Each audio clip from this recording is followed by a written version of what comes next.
Es jueves, vamos a escuchar el comentario político de René Delgado. Querido René, buenos días. Pascal, buenos días. Oye, Pascal, bueno, pues un poco en la improvisación y un poco con ideas que ya desde ayer venía pergeñando sobre el acontecer naturalmente allá en el Senado de la República. Apenas se está arrancando la discusión de lo que sería el segundo dictamen que finalmente habrá de culminar con la aprobación de la reforma electoral a nivel reglamentario. Hay por lo pronto, Pascal, yo creo que tres efectos colaterales en los cuales habrá que estarse fijando. El inmediato y de coyuntura política es naturalmente el voto en contra de el todavía jefe de la fracción parlamentaria de Morena, Ricardo Monreal.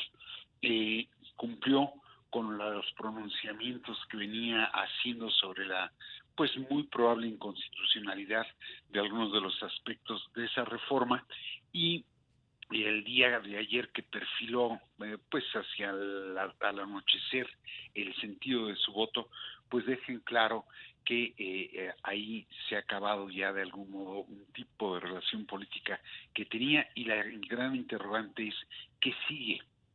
¿Qué sigue? Porque más allá de las filias y de las follas que pueda suscitar la personalidad del senador Ricardo Monreal, creo que fue consistente y congruente con la postura que venía tomando, y su ausencia no solamente va a significar un cambio que se diría con facilidad, sino quién va a poder llevar a cabo la operación política en el Senado de la República, siendo que esa es una de las grandes flaquezas o debilidades de Morena.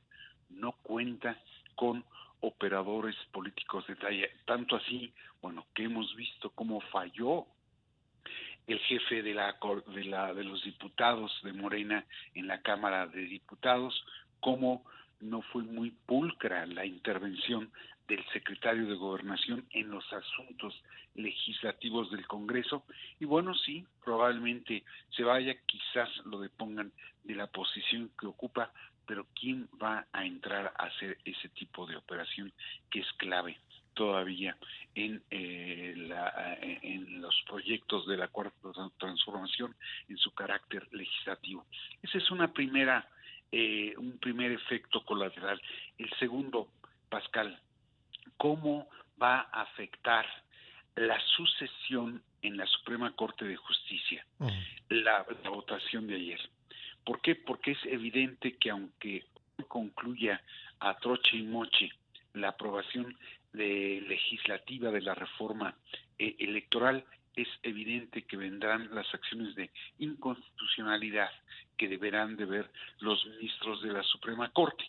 Con esto, naturalmente, no quiero decir que se vayan a abordar de manera inmediata, prácticamente está también por salir de actividades en la Suprema Corte, pero en su primera sesión del mes de enero, que muy probablemente sea el día 2, tendrá que elegir al relevo del ministro presidente Arturo Saldívar. ¿Y cómo va a influir el hecho de que esta reforma vaya a ser objeto sujeta de acciones de inconstitucionalidad?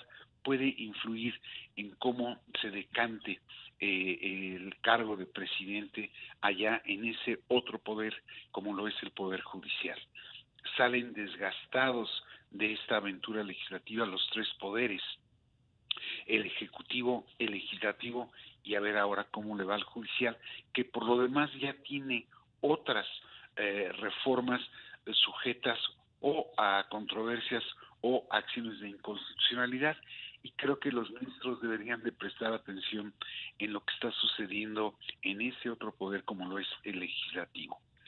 Y el tercero, Pascal, naturalmente, y creo que les debería de, nada más abundo un poquito más en relación con el segundo que comentaba Pascal, están anunciadas ya por parte de partidos políticos opositores, por parte de los propios consejeros e incluso de organismos de la sociedad civil que se van a emprender este tipo de acciones, y entonces, bueno, será la tercera etapa de esta reforma.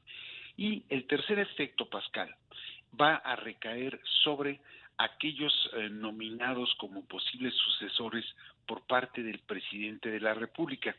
En una primera impresión, pareciera ser que podrán llevar a cabo actividades anticipadas de campaña dentro de un marco jurídico en cuanto se apruebe, que pareciera ponerlos a salvo de sanciones administrativas o incluso de la eventual anulación de su candidatura. Pero lo cierto es que es una legislación que queda flotando en el aire y como puede ser ratificada por la Corte, puede no serlo. Y en esa medida tendrían que tener clara conciencia de que están trabajando o haciendo propaganda con una legislación que no genera certidumbre ni confianza, sino lo contrario, incertidumbre y desconfianza jurídica y política. Y en esa medida tendrían que andarse con pies de plomo porque lo que pareciera hoy una victoria podría al final convertirse en un revés.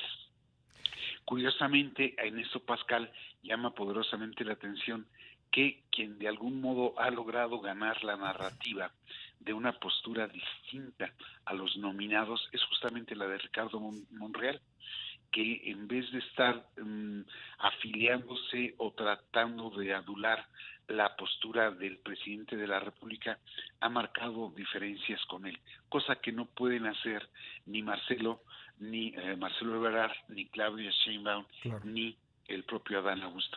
Entonces, pues estamos todavía en los capítulos finales de una serie que no termina, Pascal. Pues qué interesante, René. Te agradezco mucho, te mando un abrazo. Otro de vuelta, Pascal. Gracias. Ahí está René Delgado.